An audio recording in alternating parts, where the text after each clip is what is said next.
Thanks for joining us again on Bloodhound Pix. I am one of your hosts, Craig. I'm Kyle. This is Josh. And this episode, we are going to be talking about 1978's Long Weekend, which is out of Australia. So to start off, The Long Weekend is technically an Ozploitation film that kind of came out around the same time as a lot of those really coming internationally, which is, there's Mad Max, which is obviously the biggest one that people reference. But there's Body Melt, which we also did on this podcast. Which we loved. I prefer Long Weekend, but Body Melt is fun in its own way as well. So before I get into the synopsis, if you watch the documentary called Not Quite Hollywood, it's really good, but it talks all about Ozploitation. And during this time period, I'll kind of give a brief synopsis of what that is. So in the 70s, during that time, Australia decided that they really wanted to grow their film industry. So they were bringing all these people in, but part of it was from the boards or things like that. They wanted Australia to be seen as a very nice place. And so they wanted things like sprawling epics or, dramas, everything that would make Australia look nice to film there. And then here comes these movies like Mad Max, Body Melt, Long Weekend, which necessarily don't, besides I think Mad Max, they don't do as well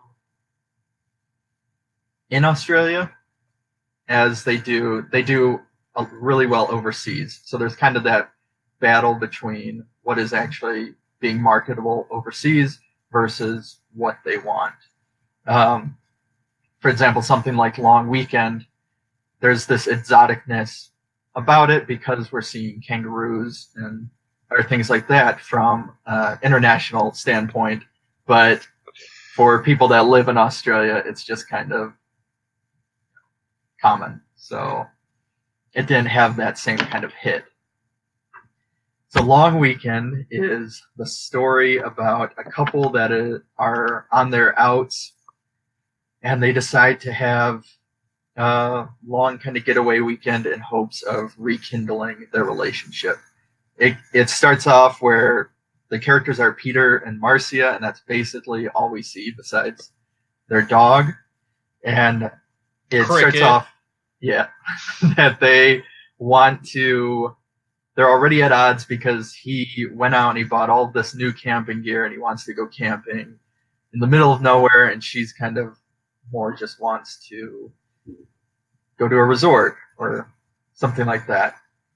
So throughout it, they're pretty awful people, both to each other and to the environment. And as we see throughout many times, we'll probably talk about that, and we'll get into that later. But while they're out there camping in this remote area, the environment kind of starts turning against them. And it's not just animals, it's the grass, it's the trees, everything in some way. Or is it turning against them? It could just be their own paranoia.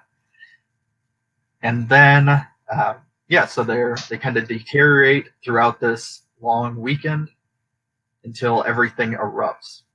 This is a lot of times lumped together with the Nature Run Amok movies, but it's also considered one of the big eco-horror films that there aren't that many within that subgenre, but it's kind of one of the ones that everybody recommends. So I will get these guys' opinions on it, and we'll talk more about it. So let's start. Whoever wants to go. Yeah, I was telling Craig, I really liked it. I think it really, it works really well just as a relationship drama. Like, all that stuff was interesting and well done. I honestly, aside from the, all the polluting and destroying, which seems not arbitrary, but you're just like they're not necessarily horrible people. They're just stuck in this relationship that's going to shit. So they both look bad. But yeah, then the guy's just going around shooting at fucking birds and getting drunk, and you're like, what are you doing, dude? He's like, I'm gonna go for a walk, and then he's just fucking getting hammered and throwing shit everywhere and just destroying shit for kind of no reason. But I really liked it. I just thought it was on that weird edge where I'm like, this could have worked as just a drama by itself. But it is eerie, and it does have like a really good atmosphere, and some amazing sound design and stuff. But it also, like, for me personally, I wanted it to push. I wanted to see more horror, at least by the end of it. Like, I wanted a little bit more of like the environment actually doing something back more than just this kind of psychological edge that it had, where you're like, where it was ambiguous up to the very end as to whether there was anything happening or not, or if these people are just losing their shit out there. Yeah. Poor fucking kangaroos, man. Poor kangaroos. Yeah, this was good. I think the biggest thing for me that I had trouble with is the guy is just such a douchebag. Like, it's unreal how fucking stupid I at least thought that guy was. I mean, he was literally the dumbest motherfucker in a film I think I've ever seen. and you know, like it was on multiple levels of douchiness too. Like Kyle was talking about, you know, just this blatant disregard for everything, running around fucking with his gun and his beer and, you know, shooting shit. But then also the fact that, you know, he clearly has no interest in this rekindling of their romance, because if he did, about the 13th or 14th time that she says, let's fucking leave, he would have left. So, I mean, I think that was the biggest detractor for me, was just you just want the guy to die. And it's like, you can't wait. Thankfully, it happens in a really satisfying way also.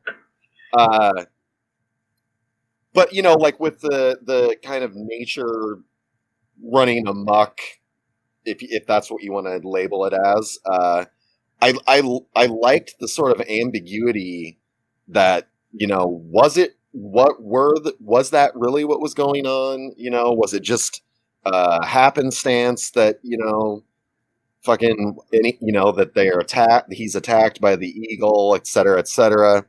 So the ambiguity was cool. I liked the fucking the supernatural kind of stuff that was kind of like on the outskirts of the narrative too, like with the Dulong. Yeah. That was great, because it's like, the fucker can't be alive, you know, but is it? I mean, I don't know.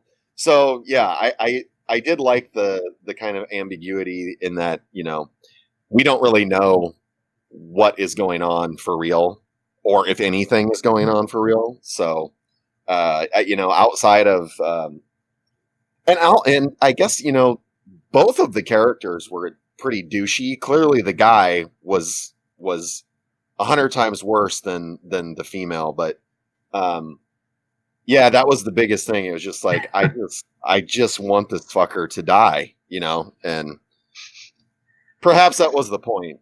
I mean, you got to kind of think it was, but yeah, it was. I liked it. So what I find interesting. So I'll admit, when I first watched this, it took me about 4 times, because I would keep trying to watch it as I was laying down for bed, and it just didn't work, because it's basically all slow burn for those of you that decide to watch it, and you can find it currently on Amazon Prime. But then I finally got through it, and I liked it a lot. And there's a lot of subtle stuff when we were kind of, you know, all meeting, and anything that screenwriting, you know, when they talk about, they'll say you can have all these subtleties, but at some point you also have to just say it, type of thing. Where this, I don't think it's an exercise, and there's so much stuff that they just don't say at all. But there's kind of references to, like, between the couple, it's insinuated that he decided to spark their marriage up to become swingers with another couple, and then Which she was got fucking more. hilarious when Yeah. that comes out of nowhere, Yeah. and you're like, huh? What? Yeah. So then she got more involved with the other guy, and then got pregnant, so she had an abortion. And there's very little reference to it, or kind of there's remarks here and there, but it doesn't really play. It just kind of plays to the tension between them. Besides the point where he wants to have sex with her, and she says it's too soon, and then he gets all irritated. And I think again he goes off and he starts firing at the Dockster. And the Dulong thing is actually, so it's an extinct species. It's like the equivalent to, It's like a manatee, right? Yeah, it's the Australian version of like a manatee, but I think it is extinct from what I know. And yeah, that thing, throughout it gets washed up on the beach because it was shot at. And then somehow it's dead, or you think. And then it just keeps inching more and more on the shore throughout it. And that's all it is. And then he fires more bullets into it, and it still is inching forward. The one I felt the worst for is the dog. Best character. Yeah. Yeah, I was gonna it's funny as shit too, because it's like the dog is so cute and so, like, awesome, and it's like it has to know that that its owners are fucking idiots. And he's actually nice. Him and the relationship between him and the dog is perfect, right? Yeah, it's Again, normal. It's so fucking funny. And so what you see pretty much throughout the movie is, on her part, she's using a lot of bug spray, which at that time, I think it would still have the DDT? Or the... I don't know. It's got to be something else, because DDT would be like insecticide, like for like a field. Like you wouldn't put that on a person. Yeah. But yeah, she's like spraying everything in the area, even though they're in the middle of nowhere. That this kind of bug spray. She takes a bird's egg, and then when the bird attacks, then she just smashes it. Yeah, so that was fucking weird too, because it's like, what are you doing? Why would you just pick that up? Knowing that, like, do you think you're gonna eat that? I mean, I don't know. That was just really odd. That it's like, again, as I said before, they're both kind of stupid, and that was clearly the dumbest thing that chick did. And it, like, again, it was just so strange. Like, why would you do that? But no, I think it's a good one. Well, it'll pair well with our next one that we talk about, because they are so different. But I just think it's a great kind of look at something that is horror, but isn't. I mean, what happens is definitely horrific, and how they treat each other.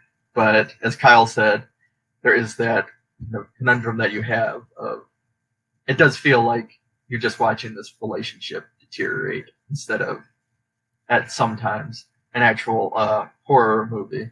But yeah, Kyle, you had anything or?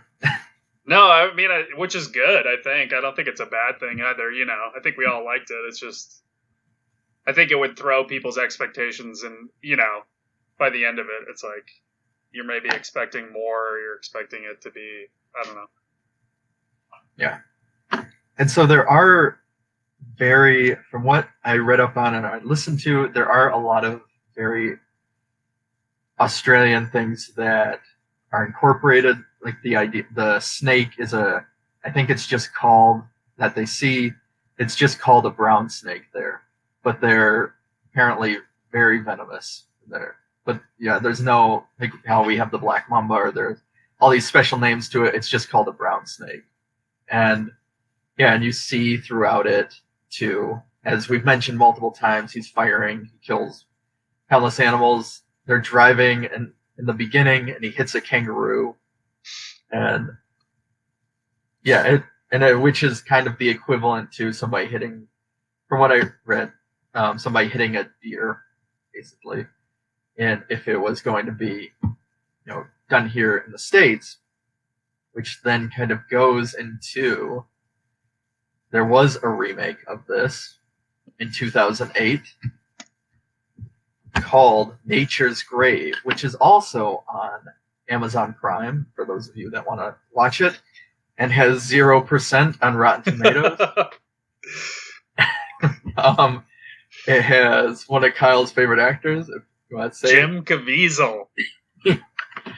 And it is, so there's kind of, in my opinion, 3 types of remakes, where there's the one that goes completely off, trying to do something original. There's one that is like keeping the good bits for fans, but then tries some of its own little stuff.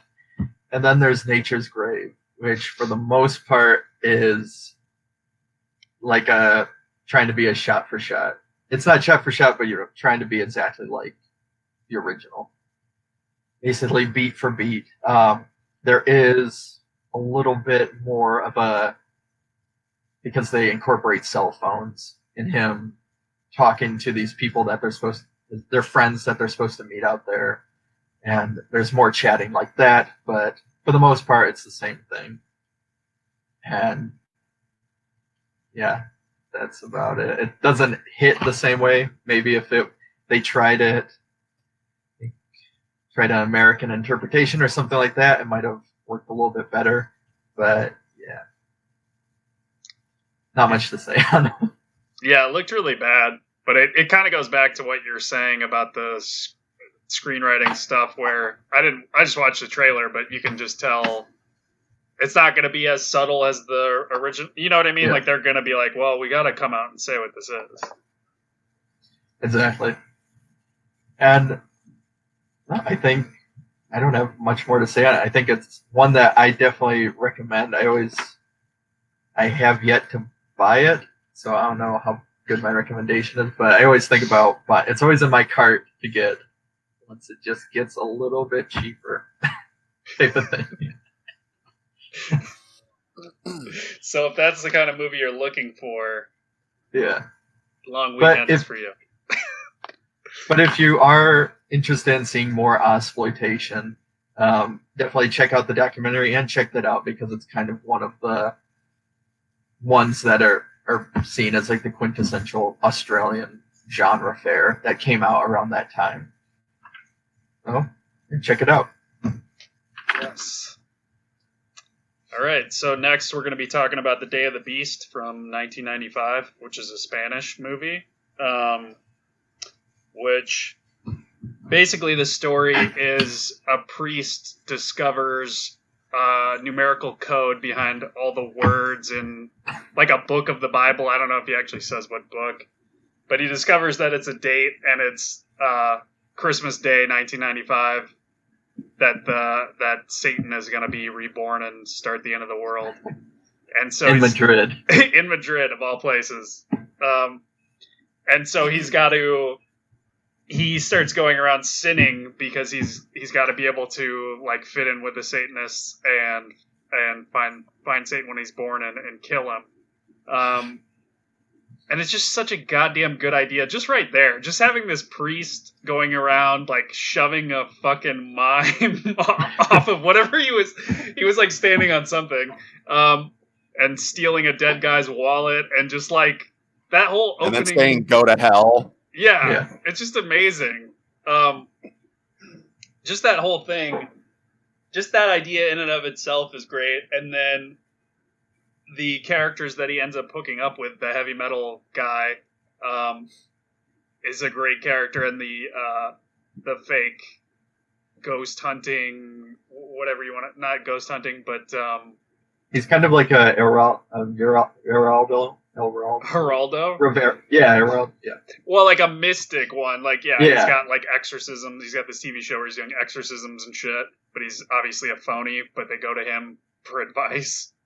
Yeah, Yeah, it's great. So I have more to say on it, but I'll let you guys kind of give your thoughts. Yeah, No, the you could go Kavan, for it.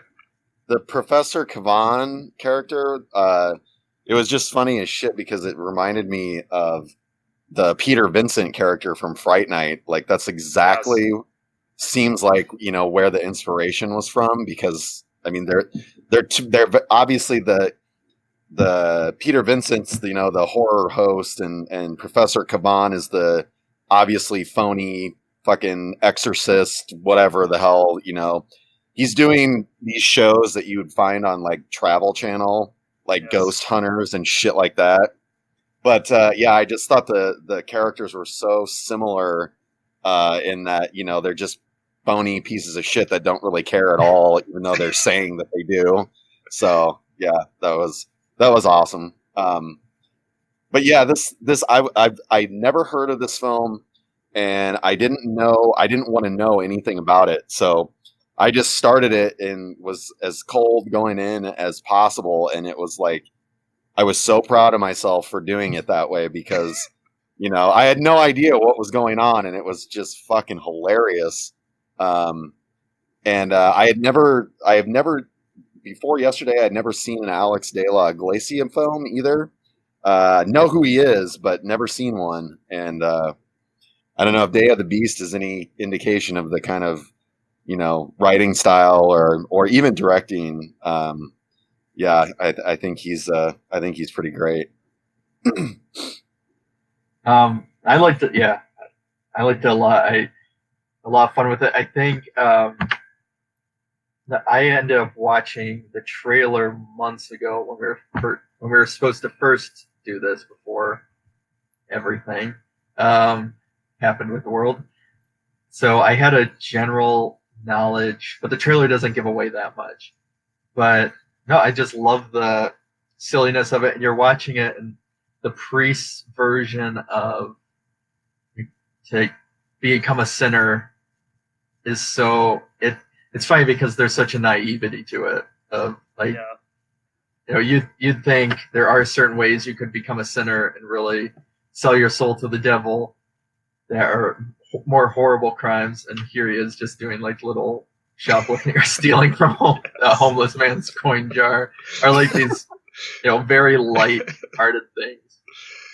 But no, I like the, you know, the duo between them. That here you have this priest that's pairing up with like this very big heavy metal guy, and it made me kind of think. I wonder why. It's one of those movies you watch wondering why, like how somebody didn't try and remake it, because I think it's just so much fun that, you know, you're just curious because like the flow is really great, everything about it, and it plays off really well, and especially being done in Spain and talking and kind of being a dark comedy and dealing with Catholicism, I think is, I don't know, kind of a major push because of how Catholicism is revered in Spain, and kind of a, you know, an integral part of their society. And just, you know, then it also gets into very subtly these kind of topics on race, because you have the hotel woman who's talking about, you know, there's the bums, the prostitutes, and then she also makes sure to mention blacks and stuff like that, and within it, and then you see like how cops treat people of different color and everything like that, and yet here's the priest just kind of being able to subtly walk through it. And there's these kind of surreal moments that I loved where they don't care about where certain things are played off, like the group that end up becoming, you realize, are the Satanists. They kill the guy in a shop and the cashier, and the professor, he just walks in, he grabs the champagne that he wants, and he just puts the money on the counter, not even acknowledging the fact that there's 2 dead bodies, everything's trash, there's vandalism. And there's a lot of moments like that throughout, even when they're walking around basically with a shotgun, and people are just passing them by like nothing. And Yeah, there's some great like sight gag stuff. It all feels there's a lot of stuff in there that just feels like old kind of classic comedy, like almost a silent comedy like moments. The lead guy, the priest, Alex Angelo, is fucking amazing. I don't know if you guys have ever seen any old Alec Guinness comedies, British Ealing comedies, Craig, yeah? Yeah. He reminds me of Alec Guinness in some of those old movies, like this weird, like friendly, naive guy just kind of bumbling around. Well, it plays off the black comedy of that, where it's like you find with Lady Killers or many of those other ones. Yeah. Yeah, that definitely stood out to me. The Cavan guy, this is just random thoughts, but I was rewatching it last night, and I realized that Cavan looks a lot like Ty West, like a Spanish Ty West kind of, which is just random. But yeah, I love the fucking heavy metal guy. That was actually he's become like a director in his own right and stuff, and he's done a lot more stuff, but I guess at the time he was just a kind of unknown actor, friend of the director. And the director tried to get someone else, turned it down, and then Javier Bardem turned that role down. Uh-huh. And someone was like, "Why don't you just use your friend?" And he was like, "Okay." But that guy is so great in that role. Like, It's funny that it was just a random choice. I also read that someone did buy the remake rights. Okay. And this director was attached to do it, and it just never went anywhere apparently. Which makes sense, yeah, because I thought the same thing. Like, I'm surprised no one's tried to remake this. Yeah, I almost think it's too weird. Yeah, I mean, it definitely is. But you're also like, this is, it's definitely too weird, and it would be weird to like relocate it to America, probably. But it is also like light enough in tone that you could see someone trying to do it. Like, it's not really gonna offend anybody. Yeah, we have our issues, I think, with black comedy in America, where it's a hard sell for like anywhere else in Europe they love it, but for us, for some reason, it's our violent, like our, like, because the violence is there, like all the dead people in the shop. Yeah. Somehow we think that has to be morally dealt, like it can't just be played as a joke, Yeah. So it reminded me, I forgot when it came out. The movie was called, I believe, Hellbenders, that used a similar concept. And the only reason why 2012, the only reason why I remember it is because Clancy Brown is in it. Yeah. I've heard of it. I want to. Yeah. I don't think it's the same director, but I almost. No. Okay, no. It seems like it's on Vudu for free, so if you want to check it out. But that one is about a group of demon hunting priests, and so the only way that they can. I watched it when it first came out, and so it's been a while. But the only way that they can summon the demons, or to exorcise the demons, is they have to be able to be possessed. So they need to do horrible things. And that's basically the premise, is that you have this group of priests, having affairs on their wives or stuff like that so that they can get possessed by demons and then exorcise them. Yeah, that sounds like a bit of a ripoff. Yeah. The Day of the Beast does a lot better, but I remember watching it about that movie. I could see that, because it really is that main actor's like naive. You have to believe he's kind of this naive, nice guy for that stuff to be funny. If you think he's like enjoying it, then it's not. It doesn't really work. Yeah. Yes. Yeah, I think something that Craig said just reminded me of, and I guess we've kind of touched on it, but just that relationship between the priest and the fucking death metal guy, and how they literally become like best friends in the span of 3-sentence conversation. Yeah. It's fucking hilarious. It's so awesome. And they just complement each other so well. Yeah. and as being like this duo that on paper and real life would never be the way it is, but in Day of the Beast that is the way it is, and it's great. The relationship is so amazing. So good, yeah. And it takes place primarily for the most part, over like a 24-hour period. And they accomplish a lot within 24 hours. Yeah. Yeah, they do. Yeah. The only thing that's, I don't think it was as dated this time when I watched it. Maybe this version was different, but like some of the CGI, like there's not a lot of CGI, but there's tiny little bits that are, it's 1995, so it doesn't look great. But by then you're like so hooked by the movie, it doesn't really even matter, I don't think. Yeah, if that's like the biggest issue that the film has, then I think that's acceptable. 1995 CGI. Yeah. It's definitely one that when I finished watching, I looked to see if they had there was a kind of a physical release, which unfortunately I don't. There's only imports, and all the reviews on those were kind of saying that they're either bootlegged or stuff like that. So yeah, that's what I saw. There's like one Mexican or Spanish Blu-ray that I don't know. I mean, I have the region-free player, but I don't know if it's worth it or not. I have seen. I want to see more of Alex de Iglesias' stuff. I have one of his movies. I haven't watched it yet, but it's like the movie he did before this was his first movie, and it was some kind of sci-fi action thing with mutants. So, I mean, sounds good. Yeah. I did see he did the Oxford Murders. This, like, I think it's 2004. It's early 2000s. I know the name. Yeah, with John Hurt and Elijah Wood, and it's kind of like a murder mystery thing. But it's not very. It's just.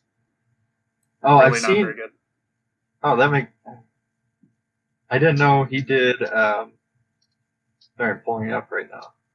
He did The Last Circus, or he was. Okay. Yeah. He's done some other like horror stuff. And he did Witching and Bitching, which I saw. That's the one that really, at least in America, I think got him. Got people to pay attention more. Yeah. Which was pretty. It was only a couple of years ago, I think. It was. Yeah, it's fairly. 2013. So he's done a lot before then. Yeah, mostly in Spain, I guess. Yeah. Yeah, and this is actually there's a website called Rare Film. It's called like the Cave of Forgotten Film, but the actual web address is Rare Film with 2 M's. But it's just a like database of mostly movies that are really hard to find. So it's on there. Like anyone can just watch it and download it for free since there's no real like official American release. Oh. That's Day of the Beast. Yeah. And so join us for next episode where we will be discussing The Evil Within. Is it that? That's Josh's, right? Yes. And then, I don't know. Are there other ones? What are the other ones we want to do? Yeah. We're doing Evil Within for sure, and then some other stuff. TBA. Yeah. We're going to try and give you all the stuff on the episodes now, so then you can prepare if they're available to find online. Yes. And after this will be your Glenn McQuaid interview. Yeah, and join us for our next episode where I got to interview director, writer, musician, all-around artist Glenn McQuaid, who is known for doing the movie I Sell the Dead. And he worked with Last I Pix a ton, and also one of the creators of Tales from Beyond the Pale, the audio. It's now a podcast. All of the episodes are on iTunes for free, and Android, and anywhere you get your podcasts. But it was a lot of fun talking to him. We chatted about his all-around approach to just how he stays so creative. We talked about kind of made-for-TV movies that are sometimes overlooked and a bunch of other stuff. And yeah, it was great. And so join us for that time too. Yep. Please join us. Okay. So thank you for listening to Bloodhound Pix. And again, follow us on all of our social media and listen again. And wear masks and shit. Yeah, stay safe. Hey, this is Kyle with another word on the street. This week's caller is Bill from Buffalo, New York. Would you screw Bloodhound Pix? I'd screw Bloodhound Pix. I'd screw him. I'd screw him so hard. Bloodhound Pix podcast is produced by Josh Lee, Craig Dram, and Kyle Hintz. Music by Raymond Seed. Audio editing by Kyle Hintz.